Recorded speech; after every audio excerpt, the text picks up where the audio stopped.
Hello friends, welcome to do practice. Last video में हमने किए थे टीचिंग एप्टीट्यूड के प्रीवियस ईयर क्वेश्चन 2020 ईयर के।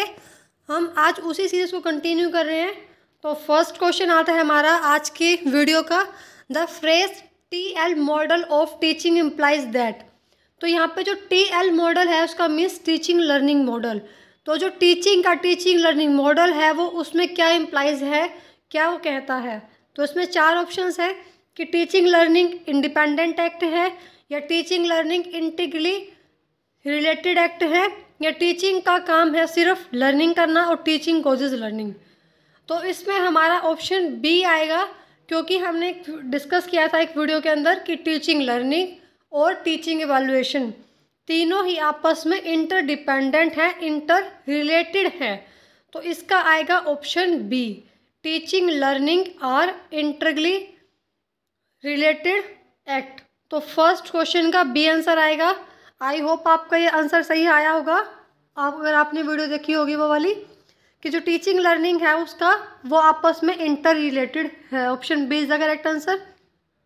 उसके बाद सेकंड क्वेश्चन आता है हमारा, which of the following teacher competency belongs to domain of personality and attitude. कि जो टीचर की ऐसी कौन सी कॉम्पिटेंसीज हैं जो टीचर के पर्सनैलिटी और एटीट्यूड से बिलोंग करती हैं। तो इसको हमने डिस्कस किया था मोस्ट इम्पॉर्टेंट टॉपिक्स में। तो पर्सनैलिटी से पर्सनैलिटी में क्या क्या आता है हमारा, self efficacy and locus of control. तो इसका क्या आंसर आएगा, locus of control and self efficacy.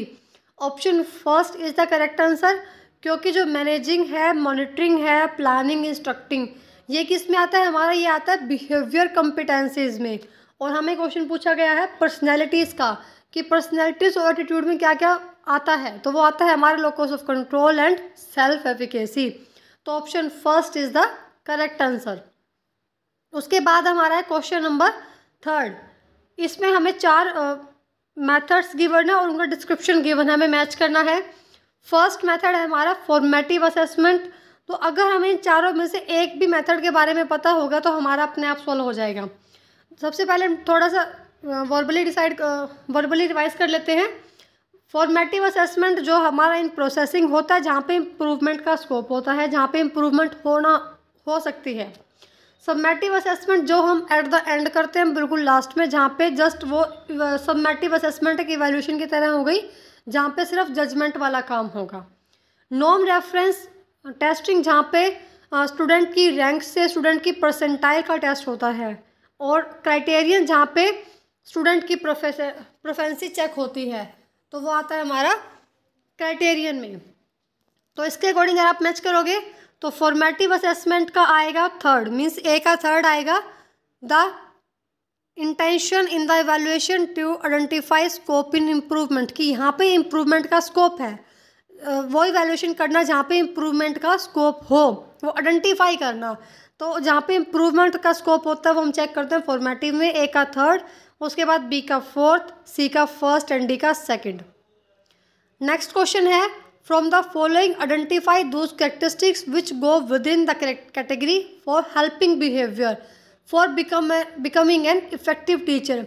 कि इफेक्टिव टीचर के लिए कौन कौन से हेल्पिंग बिहेवियर होने चाहिए। तो हमने 5 हेल्पिंग बिहेवियर किए थे। फर्स्ट था हमारा यूजिंग द स्टूडेंट आइडियाज़, उसके बाद स्ट्रक्चर करना, structuring, then questioning, fourth probing and last था हमारा टीचर इफेक्ट। तो हमने 5 हेल्पिंग बिहेवियर किए थे। तो इसमें हमारे 3 हैं, ए है स्ट्रक्चरिंग, उसके बाद student ideas, using student ideas, और उसके बाद है probing. A C D is the correct answer helping behaviour का, क्योंकि किसी ने पूछे हेल्पिंग बिहेवियर कौन से हैं। और जो रिमेनिंग है बी और ई, वो हमारे की बिहेवियर में आते हैं।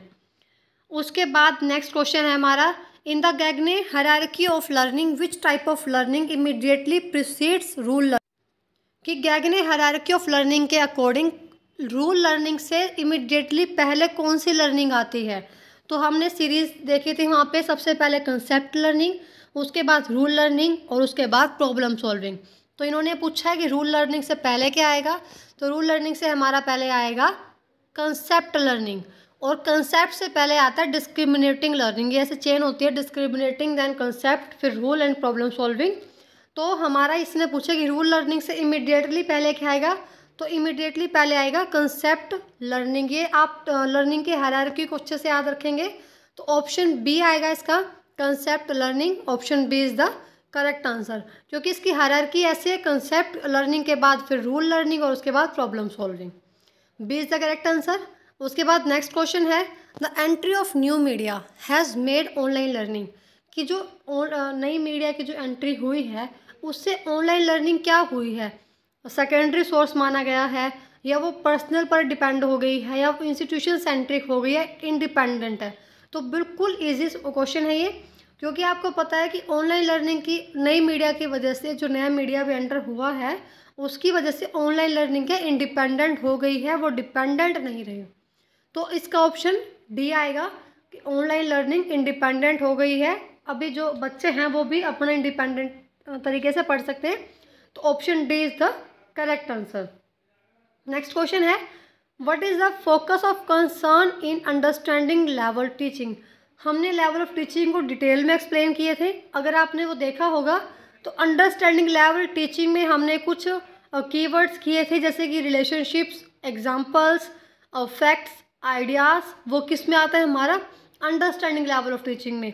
तो अगर आप इन चार ऑप्शंस को देखोगे और आप जस्ट एक वर्ड देख लेते हैं कि relationship among fact and ideas, तो वहीं से आपको आइडिया हो जाएगा कि ये अंडरस्टैंडिंग का हिस्सा है। तो अंडरस्टैंडिंग इस लेवल इस पर फोकस करता है। तो वैसे तो सीधा सा इस क्वेश्चन का आंसर है कि जो अंडरस्टैंडिंग लेवल है वो उसका फर्स्ट आंसर आएगा, promotion for the scope for seeking of relationship. Relationship एक कीवर्ड है, बिल्कुल अच्छे तरीके से याद रखेंगे आप, relationship among fact and ideas. तो ये हमारा option A is the correct answer.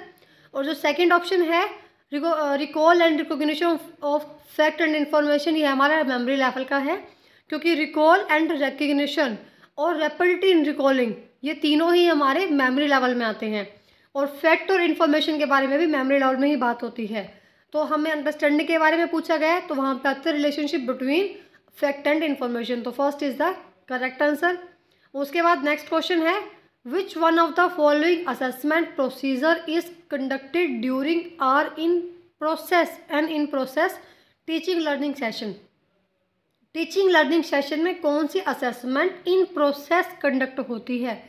तो बिल्कुल सिंपल सा, इन प्रोसेस कौन सी होती है हमारी, फॉर्मेटिव। ये क्वेश्चन बिल्कुल पहले भी आया हुआ है और सेम क्वेश्चंस आपको रिपीट रखें, कभी इनको पॉइंट्स में मैच द फॉलोइंग में पूछा हुआ है, कभी इनको आप क्वेश्चन बना के पूछा हुआ है। तो इन प्रोसेस कौन सी होती है हमारी, जहाँ पे इम्प्रूवमेंट का स्कोप हो, जहाँ पे इम्प्रूवमेंट हो सकती है, तो वो आता है हमारा फॉर्मेटिव असेसमेंट है। और सबमेटिव असेसमेंट होती है हमारी एट द एंड, कि जब हमारा असेसमेंट होता है एट द एंड, तो वो होती है हमारी सबमेटिव। नॉर्म रेफरेंस असेसमेंट, जहाँ पे नॉर्म रेफरेंस टेस्टिंग, जहाँ पे स्टूडेंट की परसेंटाइल और रैंकिंग की टेस्टिंग होती है। एंड क्राइटेरियन रेफरेंस, जहाँ पे स्टूडेंट की प्रोफिशिएंसी और उसका क्राइटेरिया का टेस्टिंग होती है। तो हमें पूछा गया है कि इन प्रोग्रेस कौन सी असेसमेंट होती है, इन प्रोग्रेस होती है फॉर्मेटिव। आपको इन प्रोग्रेस देखते ही फॉर्मेटिव पर क्लिक कर देना है, क्योंकि इन प्रोसेस हमेशा फॉर्मेटिव असेसमेंट ही होती है। और जहाँ पे एट द एंड लिखा होगा वहाँ पे सबमेटिव असेसमेंट होगी। हमने इन सब चीज़ों को डिटेल में एक्सप्लेन किया हुआ है, आप हमारी प्लेलिस्ट में जाके देख सकते हैं, क्योंकि वहाँ से आपकी अच्छी तैयारी होगी, आपको फिर PYQ सॉल्व करने में भी आसानी रहेगी। तो B is the correct answer. उसके बाद नेक्स्ट क्वेश्चन है, आइडेंटिफाई दो teaching strategy which are learner centred. कि इनमें से लर्नर सेंटर्ड कौन कौन सी स्ट्रेटेजी है। तो हमने learner centred mean student centred, तो वो हमने की थी कि जो कोऑपरेटिव लर्निंग वो भी स्टूडेंट सेंटर्ड है, लैबोरेटरी भी स्टूडेंट सेंटर्ड है, क्योंकि प्रोजेक्ट मेथड वो हमारा स्टूडेंट सेंटर्ड में आता है। और एक हमारा आता है पेयर शेयर डिस्कशन, मतलब ग्रुप डिस्कशन, वो भी हमारा लर्नर सेंटर्ड में आता है, या हम इसको स्टूडेंट सेंटर्ड भी कह सकते हैं। तो जो बाकी हैं टीम टीचिंग आते हैं हमारी टीचर सेंटर्ड में, जैसे टीचर सेंटर्ड में था, या फिर उसको हम लार्ज ग्रुप मेथड्स कह सकते हैं। और जो लर्नर सेंटर्ड हैं वो हमारे इंडिविजुअल मेथड्स हैं, वो हमने एक्सप्लेन किए हुए हैं। और इन सब का एक एडवांटेज और लिमिटेशंस भी हमने एक्सप्लेन किया साथ साथ उस वीडियोज़ में, तो आप देख सकते हैं। ये हमने इंडिविजुअल टीचिंग मेथड में एक्सप्लेन किया हुआ है। तो ACD is the correct answer. Cooperative learning, laboratory based project और pair share discussion, that mean group discussion. तो option C is the correct answer. Simple है, learner centred, student centred, individual teaching method, ये तीनों ही एक चीज़ है, सिर्फ इनके नाम अलग अलग है, बाकी बात वही है। और जो टीम टीचिंग है वो हमारे लार्ज ग्रुप मेथड कह सकते हैं इनको, या फिर टीचर सेंटर्ड मेथड भी कह सकते हैं। Lecturing with power point presentation तो उसी में आता है, तो इसका ऑप्शन सी करेक्ट आंसर है। नेक्स्ट क्वेश्चन है statement first, maximum performance test are design to assess the upper limit of examinee knowledge and abilities. तो स्टेटमेंट फर्स्ट के अकॉर्डिंग बोला गया है कि जो मैक्सिमम परफॉर्मेंस टेस्ट होते हैं वो होते हैं एग्जामिनी की नॉलेज की अपर लिमिट्स को चेक करने के लिए, और टाइपिकल रिस्पॉन्स टेस्ट होते हैं हमारे to measure the behaviour and characteristics of examinee. तो दोनों स्टेटमेंट बिल्कुल करेक्ट है, हमने इसको डिस्कस किया हुआ है मोस्ट इंपॉर्टेंट टॉपिक्स में, आप चेक कर सकते हैं वहाँ से कि मैक्सिमम परफॉर्मेंस टेस्ट होते हैं अपर लिमिट को चेक करने के लिए, अपर limit of knowledge and abilities of examinee, और टिपिकल रिस्पॉन्स टेस्ट होते हैं हमारे जो एग्जामिनी है उसकी बिहेवियर कैसा है, उसकी कैरेक्टरिस्टिक्स कैसी हैं, उसको चेक करने के लिए हमारा होता है टिपिकल रिस्पॉन्स टेस्ट। तो दोनों स्टेटमेंट करेक्ट हैं, तो इसका आंसर आएगा 1। First is the correct answer, option A is the correct answer. Both statement first and statement second are correct. तो अब सिंपल ध्यान रखेंगे आप, मैक्सिमम परफॉर्मेंस टेस्ट जहाँ पर अपर लिमिट्स यूज होंगी, और टिपिकल रिस्पॉन्स टेस्ट जहाँ पर उसका बिहेवियर और कैरेक्टरिस्टिक्स चेक होती हैं किसी भी एग्जामिनी की। तो उसके बाद नेक्स्ट क्वेश्चन आता है हमारा, what is the hall mark of reflective teaching, कि रिफ्लेक्टिव टीचिंग का हॉल मार्क क्या है, हॉल मार्क में से उसका मेन मार्क का क्या है। तो होल रिफ्लेक्टिव टीचिंग क्या होती है कि जहाँ पे जो टीचर है जो हमारी स्टूडेंट सेंटर्ड होती हैं, जहाँ पे ओपन क्लासरूम इन्वॉल्वमेंट होता है, और जो हमारा इन्वॉल्वमेंट होता है वो क्लियर और ऑर्गेनाइज्ड होता है, जहाँ पे क्लासरूम इन्वॉल्वमेंट भी ऊपर इंडिपेंडेंट होगा, जहाँ पे लॉजिकल यूज़ होगा, रीजनिंग यूज़ होगी, इमेजिनेशन यूज़ होगा, जहाँ पे जो लर्नर है उसका रिफ्लेक्टिव पावर डेवलप होती है हमारी रिफ्लेक्टिव लेवल ऑफ टीचिंग में। तो इसका आंसर आएगा first, clear organised and well structured content होता है हमारा रिफ्लेक्टिव टीचिंग में। और जो ऑप्शन नंबर 4 है वहाँ पे एग्जाम्पल बेस्ड प्रेजेंटेशन है, वो हमारा अंडरस्टैंडिंग लेवल में आता है। हमें फ़िलहाल करना है रिफ्लेक्टिव टीचिंग का, तो वो आएगा हमारा option number A. Option number A is the correct answer, क्योंकि जो रिफ्लेक्टिव टीचिंग है वो ऐसी अप्रोच है जहाँ पे हमारा सारा कंटेंट स्ट्रक्चर्ड फॉर्म में होता है, और सारा कंटेंट हमारा क्लियर होता है, जहाँ पे स्टूडेंट्स खुद से मोटिवेट होते हैं काम को करने के लिए, और एक्टिव भी होते हैं करने के लिए, और मोटिवेट भी रहते हैं वो। तो उन्हें किसी टीचर की ज़्यादा ज़रूरत नहीं होती, टीचर उनको जस्ट गाइड करने के लिए होता है, पर मेन रोल यहाँ पे स्टूडेंट का ही रहता है। तो इसका ऑप्शन ए आएगा, option A is the correct answer, clear organised and well structured content. Next question है, a teacher in a particular college assigns percentile rank ध्यान से देखेंगे, to indicate his her student performance in the unit test conducted, what type of assessment procedure will be it called. कि जो teacher है वो percentile और rank use कर रही है एक स्टूडेंट की यूनिट टेस्ट की परफॉर्मेंस में। अभी हम इस परसेंटाइल और रैंक वाले असेसमेंट को क्या कहेंगे, इस प्रक्रिया को हम क्या कहेंगे, किस टाइप की असेसमेंट है ये। तो परसेंटाइल और रैंक कौन सी असेसमेंट होती है हमारी, नॉर्म रेफरेंस टेस्टिंग। तो इसका ऑप्शन आ जाएगा option number B is the correct answer, norm reference testing. क्योंकि यहाँ पे अगर प्रेफरेंशियल या फिर क्राइटेरिया लिखा होता तो हम क्राइटेरियन रेफरेंस टेस्टिंग बोलते, बट यहाँ पे परसेंटाइल और रैंक है तो वो हमारी आएगी नॉर्म रेफरेंस टेस्टिंग के अंदर। जैसे हमारी नेट में होती है वैसे ही वो भी नॉर्म रेफरेंस टेस्टिंग होती है। नेक्स्ट क्वेश्चन है, identify the correct sequence of cognitive behaviour in the taxonomy of educational objective. तो हमें इस कोग्निटिव बिहेवियर ब्लूम टैक्सोनॉमी की एक करेक्ट सीक्वेंस देखनी है कि इसकी सीक्वेंस क्या है। तो हमने डिस्कस किया था एक सीक्वेंस प्रॉपरली, सबसे पहले आता है knowledge, then understanding, then application, फिर एनालाइज और फिर सिंथेसिस।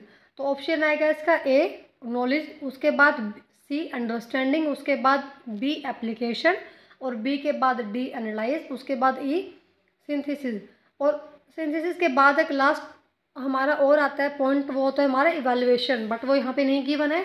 हमें जस्ट 5 को अरेंज करना है सीक्वेंस में, तो हमने 5 अरेंज कर दिया। ACBDE is the correct sequence.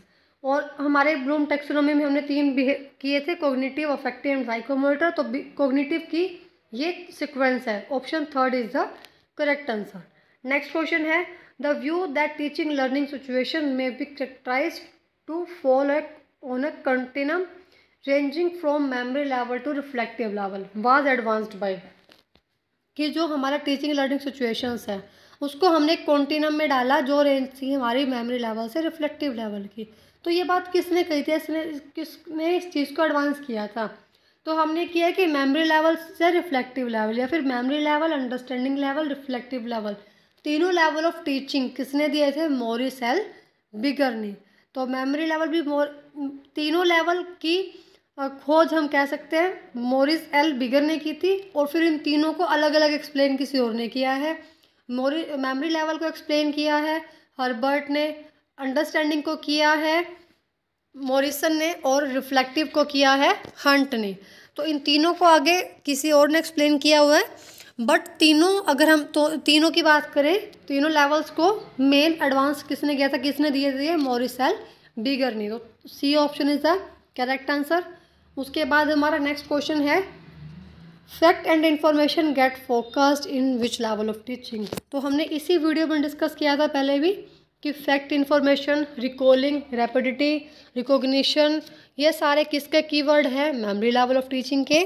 जहाँ पे आपको स्कूल लेवल मिलेगा, थॉटलेस टीचिंग मिलेगी, फैक्ट बेस मिलेगा, रूट लर्निंग मिलेगी, या फिर फैक्ट और इन्फॉर्मेशन लिखा मिलेगा, तो वो कहाँ पे होगा? हमारा मेमोरी लेवल ऑफ टीचिंग में।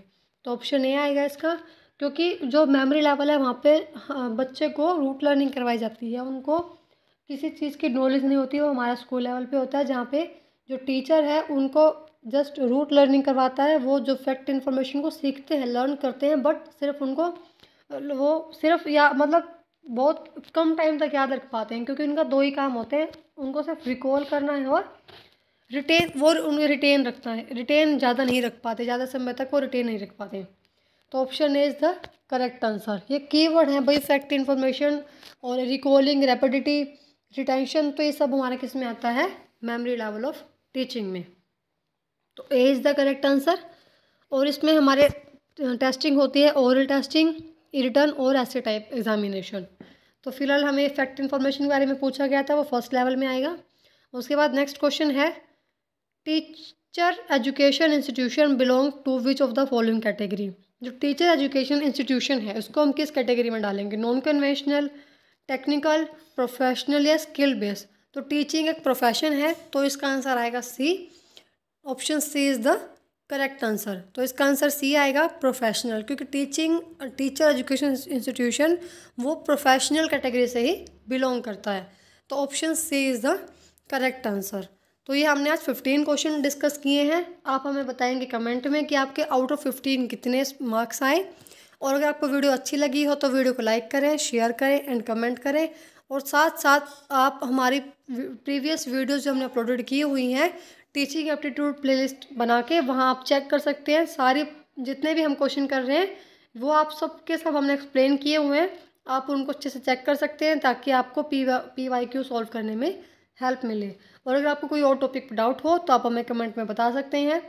हम फिलहाल 2020 के डिस्कस कर रहे हैं PYQ, उसके बाद हम 2021 के भी डिस्कस करेंगे।